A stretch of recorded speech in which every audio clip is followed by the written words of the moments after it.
Good morning, students. Previously, we have studied chapter 2, and today we are going to start chapter 3, that is election and representation. In this chapter, we shall study the constitutional provisions regarding elections and representation.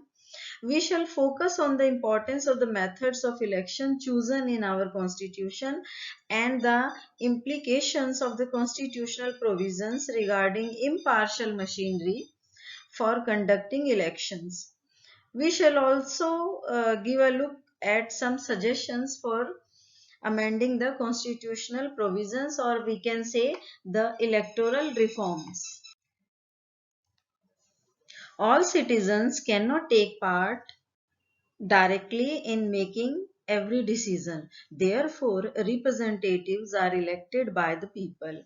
This is how elections become important. Whenever we think of India as a democracy, our mind invariably turns to the last election. Elections have today become the most visible symbol of the democratic process. We often distinguish between direct and indirect democracy. Means we are when we are talking about the democracy, that is directly linked with the elections, and the democracy and election is very correlate with each other, and it has two parts: first direct democracy and second indirect democracy. A direct democracy is one where the citizens directly participate in the day-to-day decision making and in the running of the government. The ancient cities, states in Greek, it was followed by the people due to very less population, and also few selected members of the society only had the right to vote. That's why it was possible. But second part, that is indirect democracy.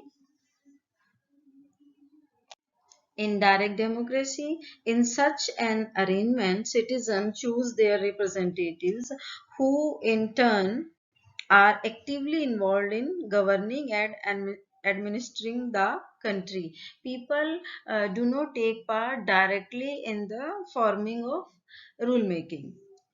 The method followed to choose these representatives is referred to as an election. In India, generally we follow two systems for election. First one is first past the post system. In short, we say FPTP, and second is proportional representation. We will study both in detail, but firstly we get the definition of these. FPTP means in this method the elections are held for each constituency fixed by the election commission, and the candidate who gets the maximum number of votes is declared as a winner. And in proportional representation, it is a method in which the seats in the legislature are given in proportion to the amount of votes. Our Constituent Assembly thought wisely regarding the election process in India, and they selected the election process first past the post system, and it is taken from the British Constitution. And in this process, here are few features of this we will study, but firstly I'll tell you this system is adopted by the Constituent Assembly uh, when they were thinking about the diversity of India. How this system works: in this system whole country is divided into small geographical units, or we can say in the constituencies. Every constituency elects one representative. Many people can contest the election, and many parties also can are allowed to take part, but only one will be the winner. Voters vote for a candidate. A party may get more seats than vote in the legislature. After getting this, we can analyze this. Candidate who wins the election may not get majority 50% or plus votes. For example, UK and India are following such a type of method.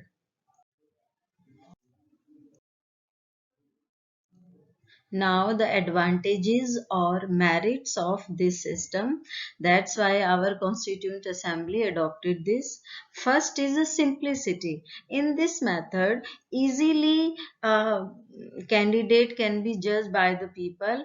This candidate has scored this marks this votes, that's why he is the winner. That's why it is famous in India, because maximum citizens of India are illiterate or uneducated. Second advantage is clear choice. When people are taking part in the election process, they can easily judge the contestants in front of them. Specific choice between candidates, they have many people of many representative of different parties, they can easily judge them. That's why it is a clear choice for people. Stability in the government. After getting the seats, every party is clearly visible to, even then in the front of common man, they can judge this party has scored this percentage of marks. That's why this process provides stability, encourages people from all social groups, means all type of different social groups of the society take part in this process, help in winning majority. Easily people can, candidates can score majority. But this system also has many disadvantages or demerits. Now we will study that. First of all, wastage of votes. I will explain this with the help of uh, one example, that is you are looking on your screen. Votes and seats won by some major parties in Lok Sabha election in 1984. In the 1984, Congress party got the 48% votes and seats 415 seats scored by Congress. As you know, in our Lok Sabha, we have 543 seats. And if you look at the seats column, 415 seats are scored by Congress party. But if we will talk about the votes, means only 48 voters voted for Congress party. Out of 100%, 52% people don't like Congress. So if we will judge this method by seats, that is very much clear. But if we want to analyze this by the choice of voters, 52% voters don't like Congress party. So the 52% of votes were wasted. That's why we can say in this system wastage of votes is too much. Second point, effect on political parties. Effect on political parties. Mostly this fact is in the front of world context. In this system, only two political parties most of the time are in the contestant of elections.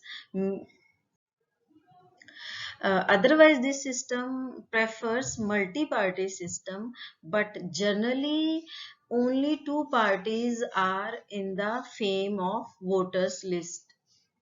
Next is tactical voting. To a greater extent than many others, the first past the post method encourages tactical voting.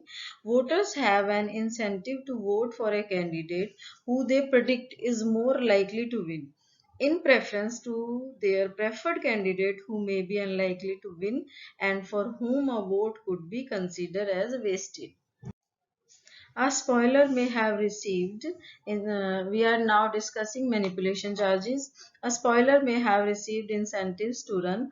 A spoiler may also drop out at the last moment, inducing charges that dropping out had been intended from the beginning. Smaller parties may reduce the success of the largest similar party. Normally, the working of the FPTP system results in a two-party system, as you can see in the context of Indian politics. This means that there are two major competitors for power, and power is often shared by these two parties alternately. You can also get this point in the context of American election. It is difficult for new parties or the third party to enter the competition and share power. This is also a drawback of this system. I hope all the points related with first past the post system is clear to you. Thank you and have a nice day.